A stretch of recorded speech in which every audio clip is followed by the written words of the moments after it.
ہے تو اللہ کی طرف سے حکم ہوا، رسول اللہ کی طرف سے جوڑا آیا، اور کائنات کے سارے جنات اور انس اور فرشتے غوث پاک کے سامنے کر۔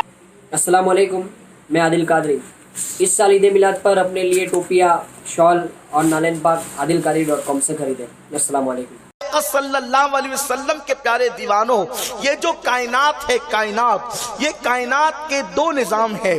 کائنات کا ایک نظام ہے جس کو بادشاہ چلاتے ہیں، وزراء چلاتے ہیں، عمرہ چلاتے ہیں، تاجدار چلاتے ہیں، کجکلا چلاتے ہیں، صاحب تخت و تاج چلاتے ہیں، یعنی شہنشاہ، بادشاہ، یہ لوگ کائنات کا ظاہری نظام چلاتے ہیں۔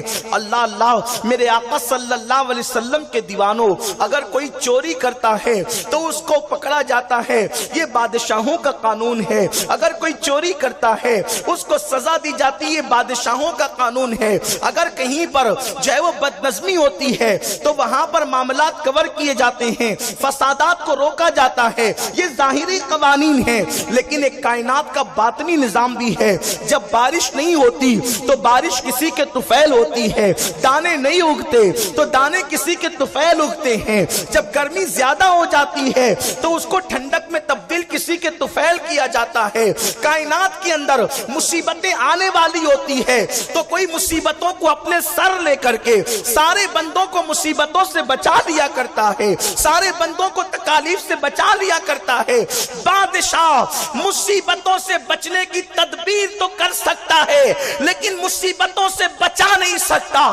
کیا آپ نے نہیں دیکھا اتنی بڑی ریاست کیرلا پانی کے اندر ڈوب گئی، بڑے بڑے حکمراں دیکھتے رہ گئے، بڑے بڑے کچکلا دیکھتے رہ گئے، بڑی بڑی سپاہ دیکھتی رہ گئی۔ یاد رکھیں، جب قدرت کسی کو ڈبانا چاہتی ہے تو کوئی مدد نہیں کر سکتا، اور جب قدرت کسی کو تیرانا چاہتی ہے تو عالمی طوفان میں بھی نوح کی کشتی تیرتی بھی نظر آتی ہے۔ میرے پیارے آقا علیہ السلام کے پیارے دیوانوں، بات اتنی ہے، بادشاہ تدبیر کر سکتا ہے لیکن کسی کو بچا نہیں سکتا، کوشش کر سکتا ہے لیکن کسی کو بچا نہیں سکتا۔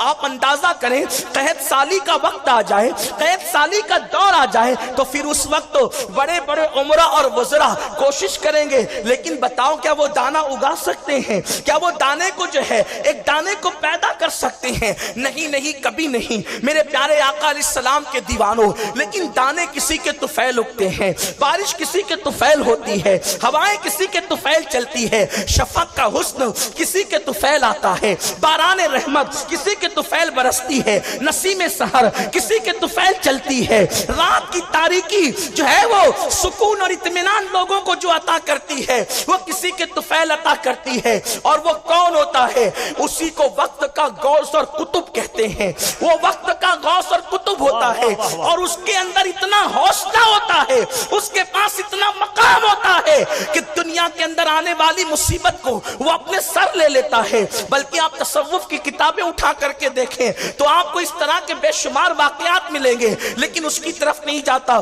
جلد اپنے اصل عنوان کی طرف آنا چاہتا ہوں۔ میرے پیارے آقا علیہ السلام کے دیوانوں، وہ غوث ہوتا ہے، وہ قطب ہوتا ہے، اور جو غوث اور قطب ہوتا ہے اس کی شان یہ ہوتی ہے کہ وہ اللہ رب العزت کی اس کائنات کے اندر باطنی نظام کو سنبھالتا ہے، سہارا دیتا ہے، اور اس کے ہاتھ اتنے لمبے ہوتے ہیں، بظاہر تو اس کے ہاتھ انسانوں کی طرح ہوتے ہیں لیکن اس کے ہاتھوں کی طاقت اتنی لمبی ہوتی ہے کہ وہ مسلح پہ کھڑے رہ کر سمندروں تک ہاتھ پھیلا کر کے جو ہے وہ ڈوبتی ہوئی کشتیوں کو تراتا ہوا نظر آتا ہے۔ میرے پیارے آقا صلی اللہ علیہ وسلم کے دیوانوں، بہت وقت میں گنجائش نہیں ہے اس لیے کہ ایک سفر درپیش ہے، ورنہ یہ مستقل عنوان ہے کہ مقام قطبیت کیا ہے اور قطبیت کی شان کیا ہے اور مقام غوثیت کیا ہے۔ لیکن یاد رکھیں، حضور غوث پاک رضی اللہ تعالیٰ عنہ غوث العظم ہے اور غوث العالم ہے، غیاث الکونین ہے۔ سرکار غوث پاک کی شان کیا ہے